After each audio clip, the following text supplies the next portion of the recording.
Kebiasaan kecil, perubahan besar. Bayangkan jika setiap hari kamu melakukan sesuatu yang kecil, seperti menyiram tanaman, membaca satu halaman buku, atau tersenyum pada orang di sekitarmu.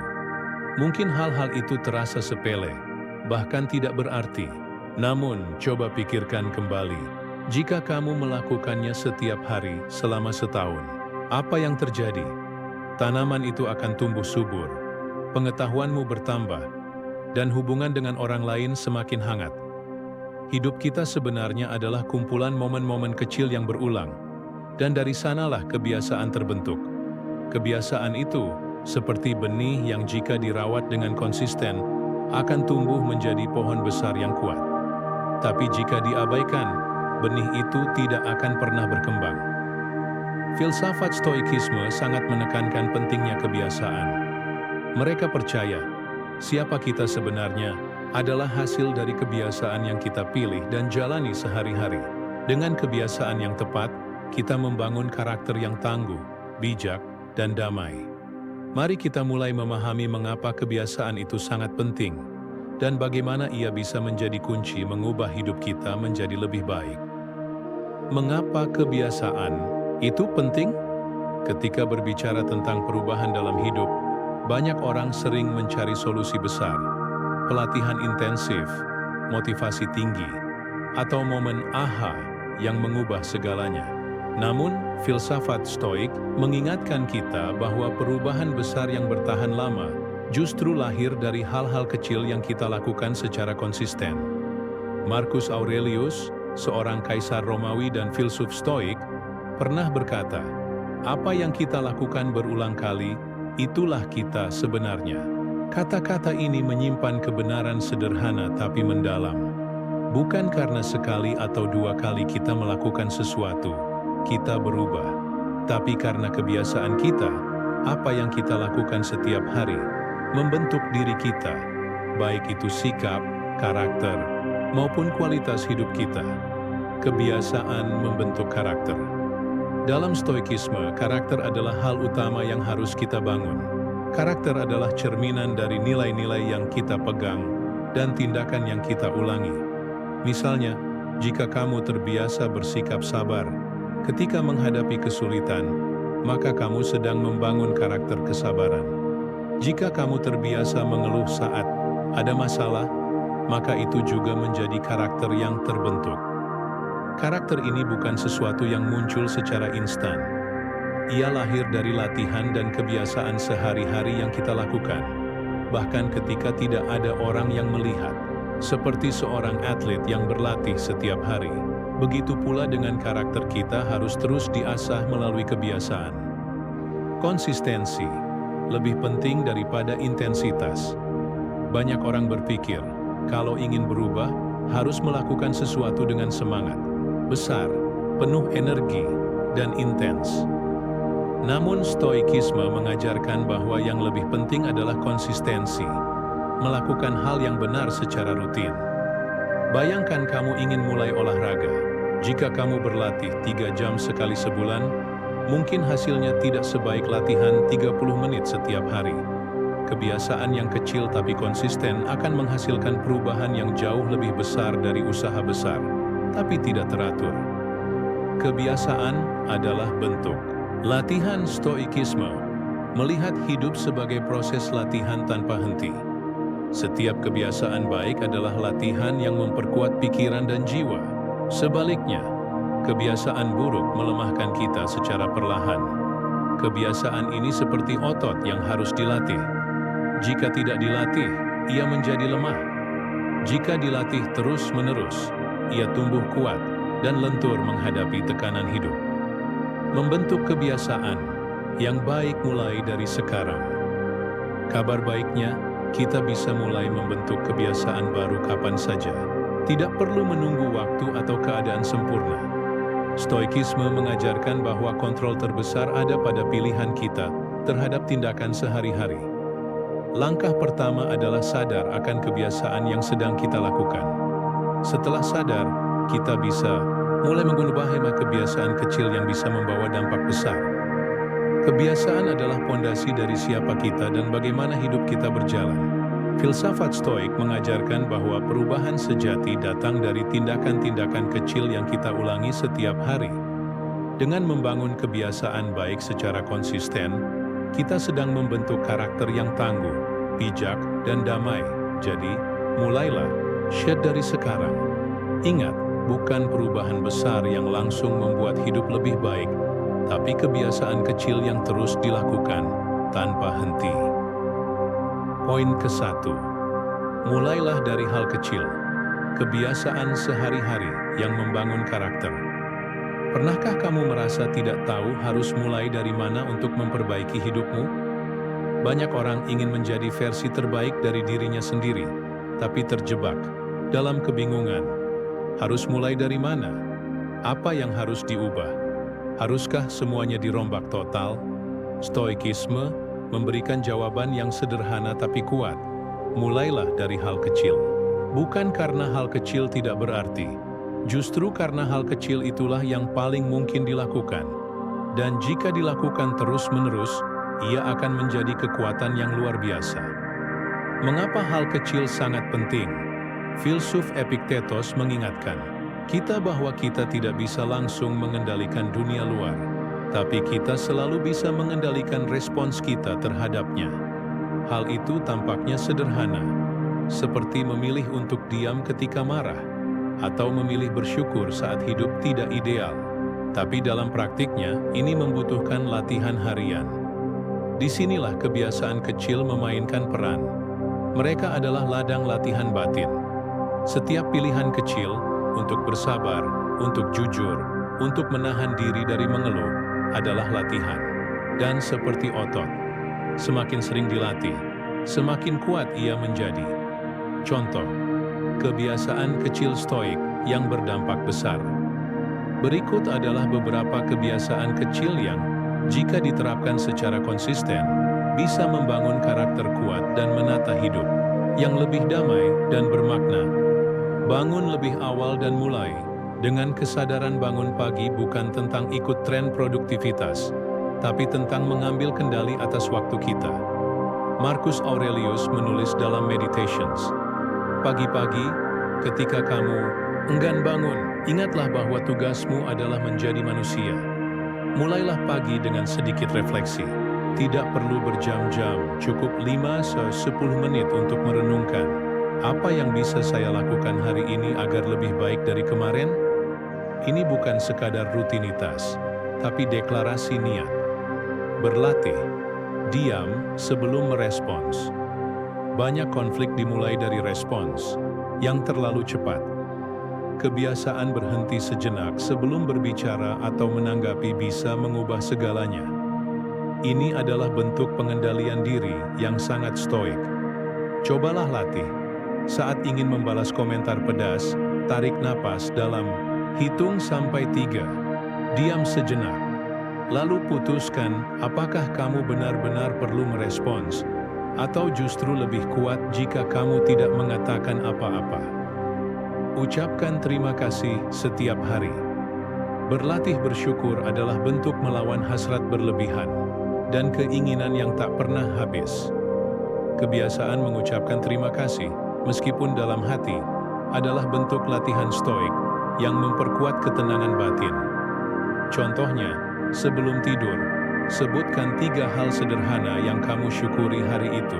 Bisa saja sekecil makanan siang tadi enak, atau cuaca mendung bikin nyaman. Ini bukan klise, ini latihan membentuk sudut pandang. Bersihkan diri dan ruangan dengan sadar. Kebiasaan menjaga kebersihan, meski tampaknya tidak filosofis, sebenarnya adalah refleksi dari keteraturan batin. Epiktetos berkata, kalau kamu tidak bisa membersihkan tempat tidurmu, bagaimana kamu mau mengatur hidupmu? Saat kamu menyapu, melipat pakaian, atau merapikan meja kerja, lakukan dengan kesadaran penuh, bukan asal-asalan. Ini melatihmu untuk tidak meremehkan hal kecil dan menguatkan rasa tanggung jawab.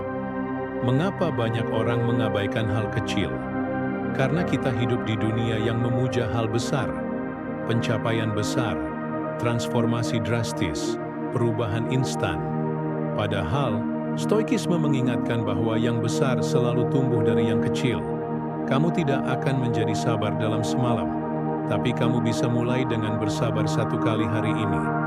Kamu tidak akan menjadi kuat mental dalam seminggu, tapi kamu bisa mulai dengan tidak mengeluh hari ini. Seringkali orang ingin langsung berubah total, tapi melupakan fakta bahwa kita sedang membangun ulang dirimu. Dan pembangunan karakter bukan renovasi cepat, tapi pondasi kokoh yang ditanam perlahan. Stoikisme tidak butuh teori rumit. Ia hidup dalam tindakan nyata sehari-hari. Maka dari itu, ubahlah kebiasaan kecil menjadi ritual yang memiliki makna. Minum air dengan kesadaran. Melangkah keluar rumah sambil menarik napas dalam. Menulis satu kalimat refleksi sebelum tidur. Masing-masing, kebiasaan ini mungkin tampak biasa. Tapi jika kamu sadar saat melakukannya, kamu sedang melatih kesadaran, kesabaran, ketenangan, dan keteguhan hati, nilai-nilai utama dalam Stoikisme. Mulailah dari satu kebiasaan kecil hari ini. Pilih satu yang paling dekat dengan hidupmu. Tidak usah sempurna, tidak perlu besar. Yang penting lakukan dengan kesadaran dan konsistensi. Duduk diam 2 menit sebelum mulai hari. Tidak mengeluh selama 1 jam penuh. Menuliskan satu hal baik yang terjadi hari ini. Jadikan ini bagian dari latihan harianmu. Seperti kata Seneca, kehidupan yang baik adalah kehidupan yang dilatih. Kita tidak perlu menunggu hari besar untuk mulai berubah.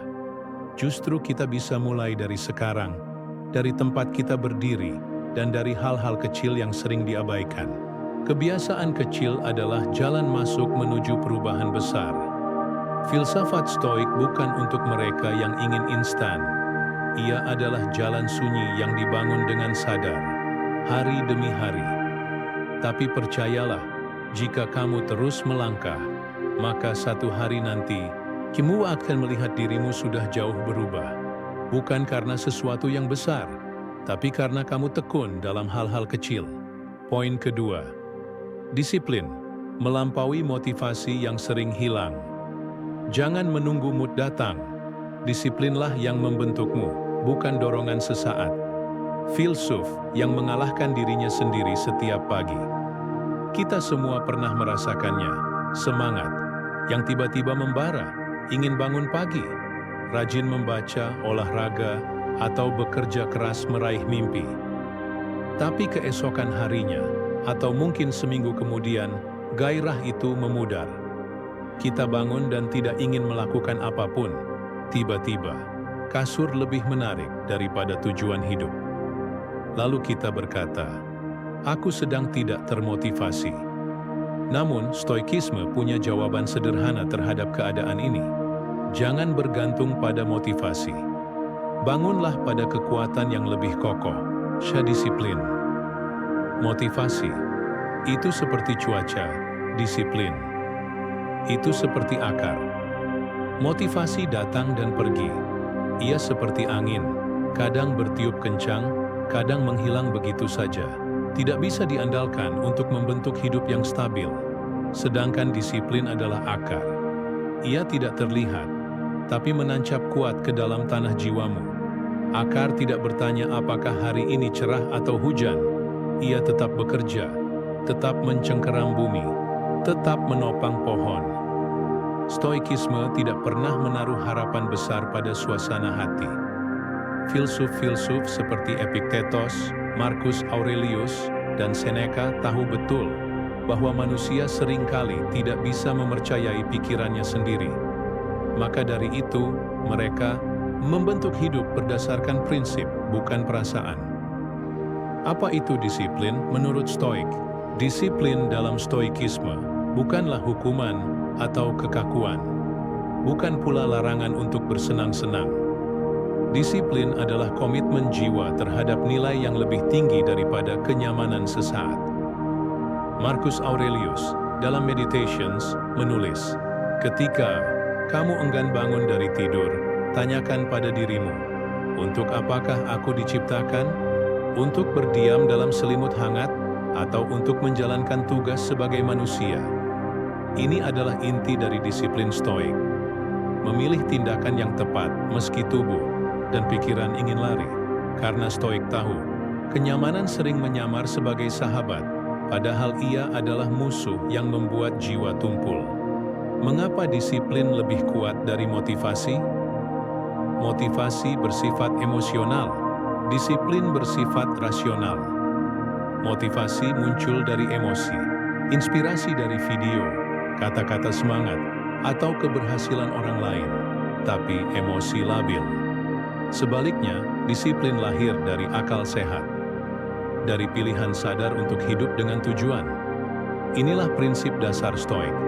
Gunakan nalar sebagai kompas, bukan perasaan. Motivasi membutuhkan pemicu, disiplin, berdiri sendiri. Motivasi butuh hal eksternal, kata-kata mutiara, suasana hati yang tepat, atau lingkungan yang mendukung. Tapi bagaimana jika semuanya hilang? Disiplin tidak butuh panggung. Ia tetap berjalan di ruang sepi. Di saat tidak ada yang melihat. Di saat kamu sendirian dan hanya punya tekad dalam dada. Motivasi memberi energi awal, disiplin menjamin ketekunan.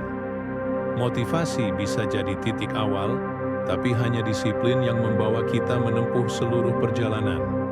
Tanpa disiplin, motivasi akan mati di tengah jalan. Dengan disiplin, bahkan tanpa motivasi, kamu tetap bisa melangkah. Disiplin adalah latihan jiwa. Dalam stoikisme, disiplin adalah bagian dari latihan diri, askesis. Latihan ini bukan hanya untuk mengubah kebiasaan, tapi untuk memperkuat jiwa. Disiplin mengajari kita bahwa nilai sejati bukan ditemukan dalam kesenangan, tapi dalam kemenangan atas diri sendiri. Setiap kali kamu menunda kenikmatan instan demi tujuan yang lebih bermakna, kamu sedang membangun kekuatan batin. Setiap kali kamu berkata tidak pada godaan kecil, kamu sedang membebaskan dirimu dari perbudakan keinginan. Seneca berkata, tak ada yang lebih kuat daripada seseorang yang menguasai dirinya sendiri. Bagaimana membangun disiplin jika selama ini kita terbiasa mengikuti mood? Jawaban stoik sederhana. Latih dalam hal-hal kecil terlebih dahulu. Jika kamu ingin disiplin membaca, mulailah dari 1 halaman per hari. Jika kamu ingin hidup lebih sehat, mulai dari tidak minum soda hari ini. Jika kamu ingin lebih tenang, mulai dari diam 5 menit tanpa gangguan. Disiplin bukan tentang hebat di hari pertama, tapi tentang setia di hari ke-100, bahkan ketika tidak ada yang memuji. Disiplin membentuk identitas. Seseorang tidak menjadi bijaksana karena banyak bicara, tapi karena ia hidup sesuai prinsip. Dan prinsip itu hanya bisa bertahan melalui disiplin.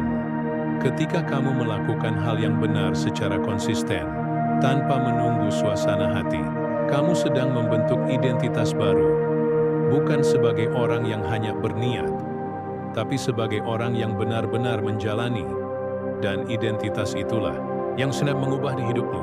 Bukan karena dunia luar berubah, tapi karena kamu telah menjadi manusia baru, yang tak lagi diperbudak oleh rasa malas dan ketidakpastian. Disiplin sejati bukan karena paksaan, tapi karena cinta pada versi terbaik dari diri sendiri.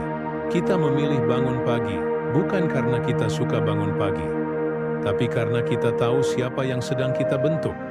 Kita menolak godaan bukan karena kita membenci kesenangan, tapi karena kita tahu ada nilai yang lebih tinggi dari itu. Martabat, keutuhan, dan ketenangan batin. Stoikisme tidak mengajak kita menjadi sempurna, tapi ia mengajak kita menjadi kuat. Dan kekuatan itu bukan berasal dari semangat sesaat, melainkan dari disiplin yang setia dalam kesunyian, yang terus berjalan ketika semua ingin berhenti. Poin ketiga, menang dari diri sendiri. Kebiasaan mengendalikan pikiran dan emosi. Bukan hal-hal di luar yang mengguncangkan kita, tapi cara kita memikirkannya.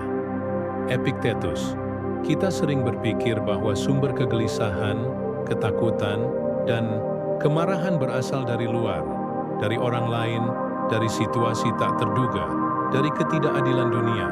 Namun filsafat Stoik memberikan pandangan yang menampar kesadaran. Bukan dunia yang mengacaukan kita, melainkan pikiran kita tentang dunia. Pikiran adalah juru bicara jiwa. Ia bisa menjadi penasihat yang bijak, atau menjadi penjagal yang kejam.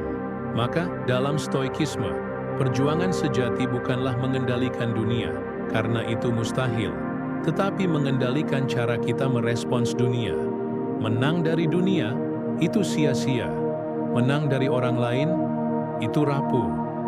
Menang dari diri sendiri, itulah kebebasan sejati. Stoikisme mengajarkan bahwa kita tidak punya kuasa atas peristiwa, tetapi kita punya kuasa penuh atas penilaian kita terhadap peristiwa itu. Contoh, seorang teman membatalkan janji di menit terakhir. Pikiran yang belum terlatih akan berkata, "Dia tidak menghargai aku kecewa dan marah." Tapi pikiran Stoik berkata, "Dia membatalkan janji. Itu saja. Sisanya adalah interpretasi yang kubuat sendiri." Latihan membingkai ulang ini disebut dihairesis, memisahkan mana yang dalam kendaliku dan mana yang tidak. Dan kebiasaan ini harus dilakukan berulang-ulang, seperti latihan otot mental. Setiap kali kamu berhasil mengubah cara berpikir, kamu memperkuat jiwamu. Kamu bukan lagi budak impuls, melainkan penguasa batinmu sendiri. Emosi bukan musuh, tapi harus dipimpin. Stoikisme tidak mengajarkan untuk mematikan emosi. Tidak, Stoik bukan robot. Tapi Stoik tahu bahwa emosi yang tidak dikendalikan akan menghancurkan diri sendiri dan orang di sekitar. Bayangkan emosi seperti kuda liar. Ia punya tenaga luar biasa, tapi jika dibiarkan tanpa kendali, ia akan menginjak apapun yang dilaluinya. Tapi jika kamu belajar menjadi kusirnya, kamu bisa menunggangi kekuatan itu untuk berjalan jauh. Marcus Aurelius menulis, "Jika kamu marah, ingat bahwa kamu telah memberi kekuasaan pada orang lain untuk mengendalikanmu." Disinilah latihan Stoik dimulai. Belajar untuk diam sejenak saat ingin bereaksi. Mengamati emosi, bukan menyatu dengannya. Memahami bahwa emosi hanyalah informasi, bukan perintah. Menjadi tuan atas diri sendiri tidaklah mudah. Ini bukan jalan yang ramai, bukan pula yang glamour, tapi ini jalan yang dalam. Dan sekali kamu melangkah, kamu akan menemukan sesuatu yang lebih besar dari pencapaian apapun. Ketenangan. Ketenangan bukan berarti tidak merasakan apa-apa. Ketenangan adalah kemampuan untuk merasa dengan penuh kesadaran, tapi tetap memegang kendali atas pilihanmu. Dalam dunia yang penuh distraksi, fitnah, dan ketidakpastian, orang yang mampu menjaga pikirannya tetap jernih adalah seperti mercusuar dalam badai. Ada cerita sederhana yang sering dikisahkan dalam gaya Stoik, seorang filsuf. Tu berjalan di jalan berbatu, kakinya tersandung duri. Ia duduk, membersihkan darah, lalu tersenyum. Muridnya bertanya, "Guru, kenapa engkau tersenyum meski terluka?" Sang guru menjawab, "Karena duri tak bisa melukaiku tanpa izinku. Duri hanya menusuk dagingku, tapi aku yang memutuskan apakah jiwaku ikut tersakiti." Di medan perang pikiran dan emosi, kita berperang setiap hari. Musuhnya tidak kelihatan. Prasangka, dendam lama, kegelisahan, rasa iri, dan ketakutan yang mengendap diam-diam. Tapi kabar baiknya, kamu tidak perlu alat yang rumit untuk menang. Cukup dengan satu kebiasaan sederhana, mengamati pikiranmu, dan memilih reaksi yang sesuai dengan nilai-nilaimu. Dalam keheningan antara stimulus dan respons, di sanalah kebebasanmu tinggal. Dan ketika kamu menang di dalam, tidak ada lagi yang bisa mengalahkanmu dari luar. Poin keempat, hidup sederhana, jiwa lebih merdeka. Habit menyederhanakan segalanya. Bukan orang yang memiliki sedikit yang miskin, tetapi orang yang terus merasa kurang. Seneca, Pernahkah kamu merasa lelah bukan karena pekerjaan, tapi karena terlalu banyak yang kamu pikirkan? Terlalu banyak pilihan, terlalu banyak hal yang ingin dimiliki, dikejar, dan dipertahankan? Di zaman yang serba cepat ini, banyak orang bekerja bukan untuk hidup, tapi hidup untuk mengejar hal-hal yang justru menjauhkan mereka dari ketenangan. Kita menyangka bahwa makin banyak kita miliki, makin bahagia kita jadi. Tapi Stoikisme menawarkan kacamata yang berbeda, yang menyederhana bukan melepas segalanya, tapi memilih dengan bijak. Mana yang penting dan mana yang hanya ilusi. Filsafat Stoik bukan mengajakmu jadi miskin, tapi mengajakmu tidak diperbudak oleh keinginan yang tak pernah selesai. Karena keinginan yang tak terkelola akan berubah menjadi penderitaan yang tak ada ujungnya. Marcus Aurelius menulis, "Jika engkau ingin menjadi kaya, kurangi keinginanmu, bukan tambahkan hartamu." Kesederhanaan bukan hanya tentang harta. Kesederhanaan juga menyentuh cara kita berpikir, berbicara, bersikap, dan bereaksi. Dalam satu kata, gaya hidup. Mengapa hidup kita terlalu rumit? Manusia modern tenggelam dalam kompleksitas yang diciptakannya sendiri. Kita menyimpan terlalu banyak barang karena takut kekurangan. Kita punya terlalu banyak rencana karena takut gagal. Kita menampilkan terlalu banyak wajah di media sosial karena takut tidak diakui. Stoikisme bertanya secara tajam, apakah semua ini benar-benar perlu?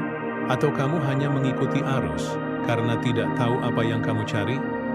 Dan jawaban jujur dari pertanyaan itu bisa jadi titik balik hidupmu. Kebiasaan menyederhanakan yang mengubah hidup. Berikut adalah beberapa kebiasaan stoik yang bisa kamu mulai untuk mengembalikan kejelasan, kedamaian, dan kendali atas hidupmu. Evaluasi kebutuhanmu setiap hari. Latihan ini sederhana namun tajam. Sebelum membeli, sebelum berambisi, sebelum bereaksi, tanya dirimu satu hal. Apakah ini esensial? Epiktetos berkata, kamu kaya bukan ketika kamu bisa membeli semuanya, tapi ketika kamu tidak lagi butuh apa-apa. Buat daftar, apa yang benar-benar kubutuhkan hari ini? Apa yang hanya keinginan kosong? Apa yang hanya dorongan sesaat dari rasa, bosan atau iri? Kebiasaan ini melatihmu membedakan antara keinginan dan kebutuhan, antara dorongan emosi dan suara jiwa. Hapus beban, tak terlihat, kesibukan yang tak perlu. Kesederhanaan juga soal waktu dan perhatian. Terlalu banyak aktivitas, terlalu banyak janji, terlalu banyak notifikasi. Seneca memperingatkan, bukan hidup kita yang terlalu pendek, tapi kita yang menyia-nyiakannya. Mulailah mengurangi komitmen sosial yang hanya demi gengsi, percakapan, basa-basi yang menguras energi, konsumsi digital yang tidak mendidik, hanya memuaskan dorongan sesaat. Luangkan waktu untuk hening, untuk berpikir, untuk hadir. Di sanalah ketenangan lahir. Berani melepas, karena melepas bukan kalah, tapi merdeka. Kita sering menggenggam sesuatu bukan karena kita butuh, tapi karena kita takut kehilangannya. Status, barang, pengakuan, bahkan hubungan yang menyakiti. Tapi Stoik mengingatkan, apapun yang bukan milik batinmu, suatu hari akan lepas juga. Berani hidup sederhana adalah berani berkata, aku tidak perlu semua ini untuk bahagia. Aku cukup. Aku memilih damai, bukan pamer. Ada sebuah kisah stoik kuno. Seorang raja kaya raya meminta nasihat seorang filsuf terkenal. Bagaimana agar aku bisa tenang seperti engkau? Filsuf itu hanya menjawab, ambil sebatang tongkat. Jika kamu bisa berjalan selama seminggu hanya dengan tongkat itu, tanpa pelayan, tanpa emas, tanpa istana, dan tetap damai di dalam dirimu, maka engkau telah menemukan harta yang bahkan raja pun jarang miliki. Kebebasan batin. Kesederhanaan itu bukan kemiskinan. Ia adalah keberanian untuk berdiri dengan apa adanya, tanpa perlu pembuktian. Di tengah dunia yang penuh promosi, perbandingan, dan tekanan untuk menjadi lebih, hidup sederhana adalah tindakan revolusioner. Itu berarti menyisihkan hal-hal yang tidak penting, menyaring informasi yang kita konsumsi, menolak untuk hidup demi standar orang lain. Kesederhanaan adalah pengingat harian. Aku tak harus punya semuanya, karena aku sudah cukup dengan diriku. Di mata Stoik, orang yang benar-benar kaya adalah orang yang tidak lagi diperbudak oleh rasa ingin. Dan orang yang sederhana bukan orang yang tak punya pilihan, tapi orang yang telah memilih jalan yang lebih ringan, namun bermakna.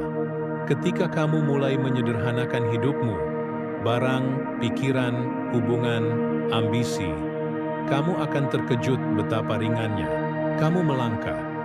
Dan dari situlah perjalanan jiwa yang sesungguhnya dimulai. Karena pada akhirnya, yang terpenting bukanlah apa yang kamu punya, tapi siapa kamu ketika semua itu hilang. Poin kelima, disiplin kecil, dampak besar. Habit, menjaga konsistensi. Tak ada yang mulia dari seseorang yang menang sekali. Kemuliaan sejati lahir dari mereka yang konsisten menjaga arah. Epictetus. Pernahkah kamu merasa semangat, membara saat memulai sesuatu, entah itu belajar, berolahraga, atau membaca buku? Namun semangat itu lenyap hanya dalam hitungan hari? Kita bukan gagal karena tidak tahu apa yang harus dilakukan. Kita gagal karena tidak cukup lama melakukannya. Disinilah disiplin masuk sebagai jembatan antara niat dan hasil. Dan Stoikisme meletakkan disiplin sebagai inti dari kehidupan yang baik. Karena bagi para filsuf Stoik, kebajikan tanpa disiplin hanyalah angan-angan. Kita mungkin tahu apa yang benar, tapi hanya disiplin yang membuat kita benar-benar hidup di dalamnya. Disiplin adalah pilar tak terlihat yang menegakkan jiwa. Dalam dunia modern yang mendewakan spontanitas, disiplin terdengar seperti sesuatu yang kaku. Padahal, dalam pandangan Stoik, disiplin justru adalah pintu menuju kebebasan. Orang yang paling bebas adalah mereka yang paling mampu mengatur dirinya. Seneca, tanpa disiplin, kita menjadi budak. Budak dari dorongan sesaat. Budak dari mood yang naik turun. Budak dari kebiasaan lama yang tidak pernah kita tantang. Disiplin bukan soal menyiksa diri, tapi memilih untuk tidak terus diseret oleh kelemahan. Kebiasaan-kebiasaan kecil, pilar keteguhan diri, bangun dan tidur, teratur, melatih konsistensi jiwa. Lewat waktu-waktu adalah struktur kehidupan. Jika kamu tidak bisa mengatur waktumu, maka kamu tidak bisa mengatur hidupmu. Mulailah dengan hal kecil. Bangun dan tidur di waktu yang sama setiap hari. Kebiasaan ini mengajarkan bahwa ritme yang stabil menghasilkan pikiran yang stabil. Marcus Aurelius tiap pagi mengingatkan dirinya, bangunlah. Engkau tidak dilahirkan untuk tetap dalam selimut, tapi untuk bekerja sebagai manusia. Dengan tidur dan bangun teratur, kamu sedang melatih otot jiwa yang bernama konsistensi. Lakukan satu hal kecil secara konsisten. Setiap hari, ingin membaca 12 buku dalam setahun? Mulailah dengan 5 halaman per hari. Ingin lebih tenang? Duduklah dalam diam selama 5 menit setiap pagi. Disiplin bukan tentang gebrakan besar, tapi setia pada langkah kecil yang terus dilakukan. Bayangkan air yang menetes di batu. Satu tetes tampak tak berarti, tapi ribuan tetes membuat lekukan. Begitu pula kebiasaan kecil. Ia akan membentuk karakter tanpa kamu sadari. Tepati janji pada diri sendiri, sekecil apapun. Epictetus berkata, jika kamu ingin menjadi orang yang dapat dipercaya, mulailah dengan tidak mengkhianati dirimu sendiri. Berapa sering kita mengabaikan komitmen kecil kita sendiri? Nanti aku kerjakan. Besok aku mulai. Sekali ini saja tidak apa-apa. Setiap kali kita mengingkari janji pada diri sendiri, jiwa kita kehilangan respek pada dirinya. Dan ini diam-diam mengikis harga diri.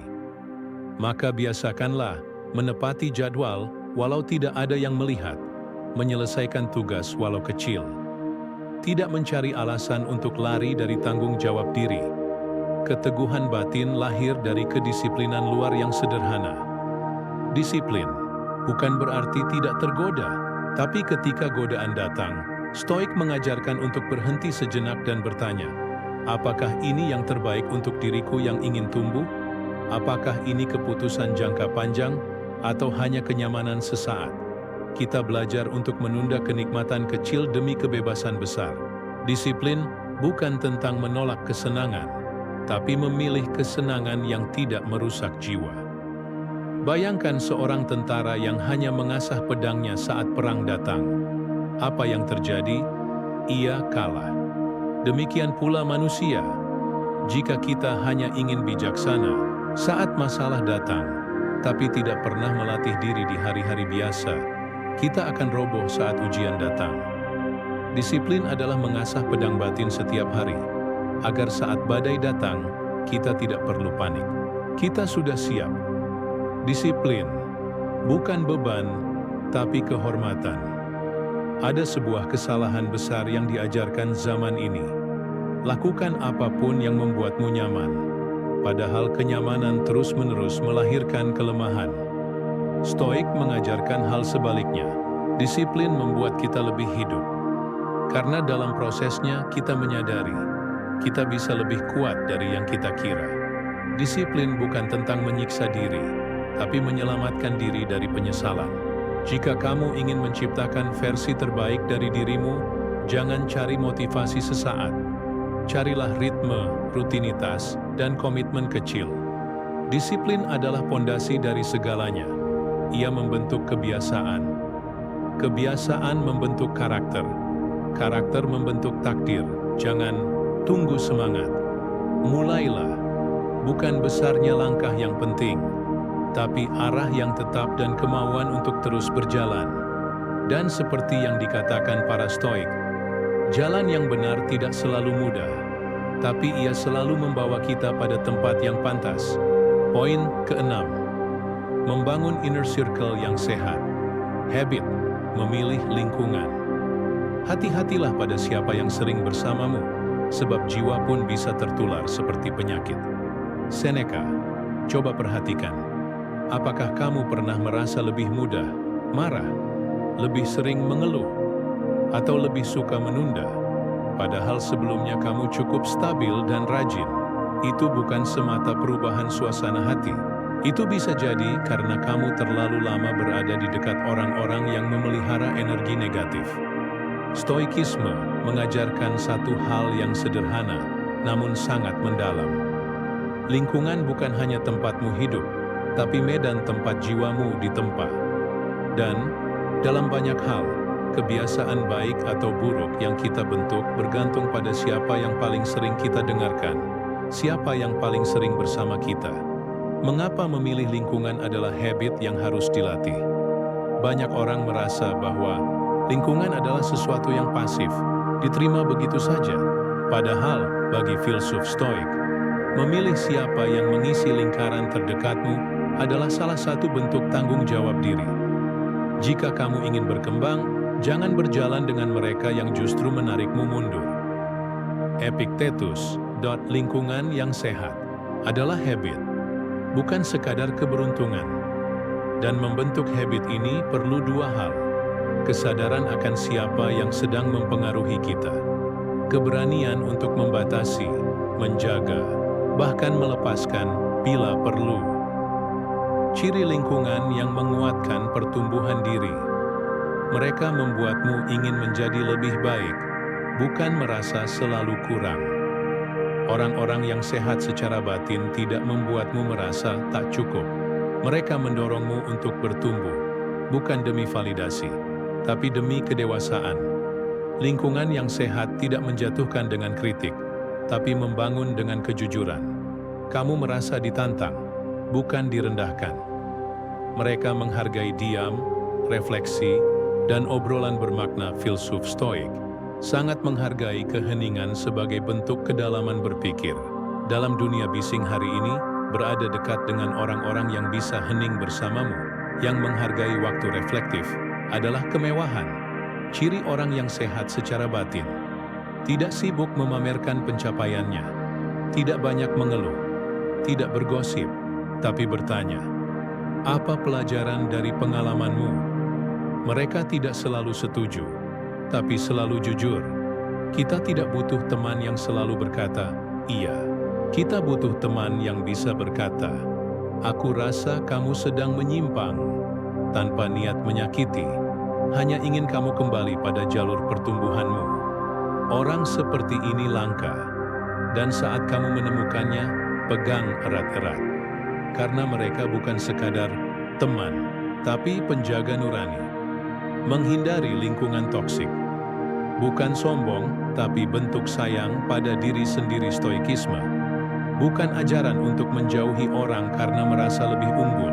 Namun jika kita terus berada dalam lingkungan yang meremehkan perubahan baik yang sedang kita lakukan, menertawakan usaha kecil kita membangun disiplin, mengajak kembali pada kebiasaan buruk lama, maka menjauh adalah tindakan perlindungan diri, bukan kesombongan. Bukan karena kita membenci mereka, tapi karena kita tak ingin kehilangan diri kita sendiri. Marcus Aurelius. Ingat, menjaga jarak bukan berarti tidak peduli, tapi karena kita sadar bahwa jiwa pun butuh batasan. Dikisahkan, ada seorang pemahat yang membangun patung-patung indah dari batu. Namun suatu hari ia menerima sebongkah batu dari tambang yang tidak ia kenali. Batu itu terlihat biasa, tapi tanpa disadari mengandung racun yang merusak kulitnya sedikit demi sedikit. Setelah beberapa minggu, tangannya mulai membusuk. Bukan karena ia tidak ahli, tapi karena ia bekerja dengan bahan yang salah. Begitu juga dengan kita. Kita bisa punya niat yang baik, tekad yang kuat, tapi jika lingkungan yang kita bentuk penuh racun, hasilnya tetap merusak. Maka, dalam hidup ini, bukan hanya soal seberapa keras kita bekerja, tapi juga dari mana kita mengambil batu untuk kita pahat jadi diri kita. Lingkaran pertemanan bukan aksesori. Mereka adalah jaring penyangga jiwa kita. Jika kita ingin berubah, bertumbuh, dan membangun diri yang lebih baik, maka lingkungan bukan hal sekunder, tapi utama. Jika kamu ingin menjadi bijak, jangan hanya baca buku filsafat. Duduklah bersama orang-orang yang hidup dengan filsafat. Ialah itu Seneca. Lingkungan yang sehat bukan tempatmu kabur dari dunia, tapi tempat kamu diperkuat agar kamu bisa kembali ke dunia dengan lebih teguh. Dan ingat, bukan kuantitas teman yang kamu punya yang penting, tapi kualitas hubungan yang mengangkat jiwamu mendekati kebijaksanaan. Poin ketujuh, menghormati waktu. Habit mengelola hidup dengan sadar. Bukan karena kita kekurangan waktu, tapi karena kita menyia-nyiakannya. Seneca. Bayangkan ini, seseorang mencuri uangmu Rp100.000, kamu akan marah. Tapi, seseorang menghabiskan 2 jam waktumu untuk hal yang tak penting, dan kamu diam saja. Aneh, bukan? Padahal uang bisa dicari kembali, tapi waktu, sekali lewat, ia mati. Tak bisa diulang, tak bisa dibeli, tak bisa diganti. Filsafat Stoik melihat, waktu bukan hanya sebagai detik yang berjalan, tapi sebagai nyawa yang terbakar sedikit demi sedikit. Maka, menyia-nyiakan waktu adalah menyia-nyiakan kehidupan itu sendiri. Waktu sebagai cermin nilai diri. Menurut para filsuf Stoik, apa yang kita lakukan dengan waktu kita mencerminkan siapa kita sebenarnya. Tunjukkan padaku jadwal harianmu, dan aku akan tunjukkan siapa dirimu. Marcus Aurelius. Mereka tidak menilai seseorang dari gelarnya, hartanya, atau penampilannya, tapi dari satu hal, apa yang dia pilih untuk lakukan hari ini. Karena dari sanalah kita tahu apa yang dianggap penting, apa yang diprioritaskan, dan bagaimana seseorang menghargai kehidupan. Kebiasaan kecil untuk mengelola waktu dengan kesadaran. Mulai hari dengan niat, bukan sekadar rutinitas.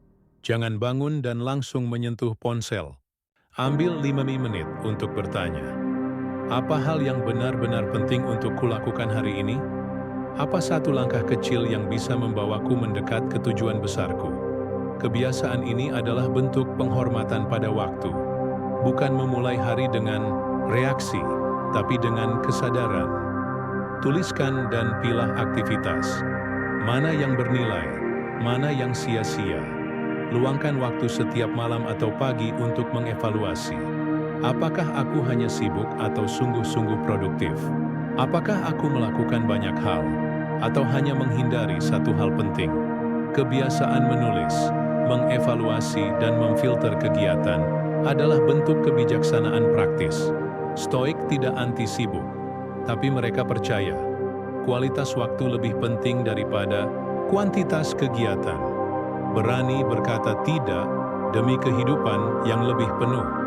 Setiap iya pada satu hal adalah tidak untuk hal lainnya. Kita tak bisa melakukan segalanya, maka berani berkata tidak pada hal-hal yang menguras tanpa memberi nilai adalah bentuk menjaga kehormatan waktu. Epiktetos berkata, tak semua undangan harus kau hadiri, tak semua suara perlu kau jawab. Kita tak dilahirkan untuk jadi penyenang semua orang. Kita dilahirkan untuk hidup dengan arah dan kesadaran. Tentukan waktu untuk diam dan refleksi. Dalam keheningan, kita bisa benar-benar mendengar suara batin, bukan kebisingan dunia, tapi pesan dari jiwa kita sendiri. Sisihkan waktu untuk menulis jurnal, merenung atas hari yang telah dijalani, mengucap syukur untuk hal-hal sederhana. Ini bukan kemewahan, ini adalah habit yang membuatmu kembali terhubung dengan makna. Filsafat waktu, hidup yang panjang, bukan selalu hidup yang baik. Seneca pernah menulis surat panjang berjudul On the Shortness of Life. Isinya sederhana tapi menghantam. Bukan hidup yang pendek, tapi kita yang terlalu banyak membuangnya. Kebanyakan orang takut mati, tapi mereka tak takut membuang waktu. Padahal setiap hari yang lewat tanpa makna adalah kematian kecil. Maka stoikisme tidak meminta kita memanjangkan hidup, tapi memperdalamnya. Bukan dengan banyak kesibukan, tapi dengan kesadaran dan kehadiran. Alkisah, ada seorang pemahat yang hanya membuat satu jenis benda, jam pasir. Setiap harinya ia duduk memahat butiran kaca yang sangat kecil, membentuk dua ruang, dan mengukur seberapa cepat pasir mengalir dari atas ke bawah. Seseorang bertanya padanya, "Mengapa kau membuat jam pasir setiap hari? Bukankah waktumu bisa dipakai untuk hal lain?" Sang pemahat tersenyum dan menjawab, "Dengan membuat jam pasir, aku selalu sadar, hidupku juga sedang mengalir. Setiap detik yang jatuh bukan hanya waktu yang hilang, tapi hidup yang selesai satu persatu." Kita telah membahas 7 kebiasaan sebelumnya, tentang keheningan, disiplin, lingkungan, kesadaran diri. Tapi tak satu pun dari itu akan bermakna jika kita tidak melatih habit menghormati waktu. Waktu bukan sekadar jam yang berdetak. Ia adalah cermin dari prioritas, bentuk dari keberanian, dan wadah dari pertumbuhan. Jangan menunda untuk hidup. Masa depan belum tentu datang, tapi hari ini sudah di tanganmu. Marcus Aurelius. Mulailah hidup bukan dengan tergesa-gesa, tapi dengan kesadaran akan nilai tiap momen. Karena sesungguhnya, orang stoik yang sejati adalah mereka yang hidup seolah setiap hari adalah hari terakhir. Dan itu bukan untuk membuatnya takut, tapi agar ia lebih hadir. Hadir untuk mencintai, hadir untuk berkarya, hadir untuk menjadi manusia yang utuh, sadar, dan bebas.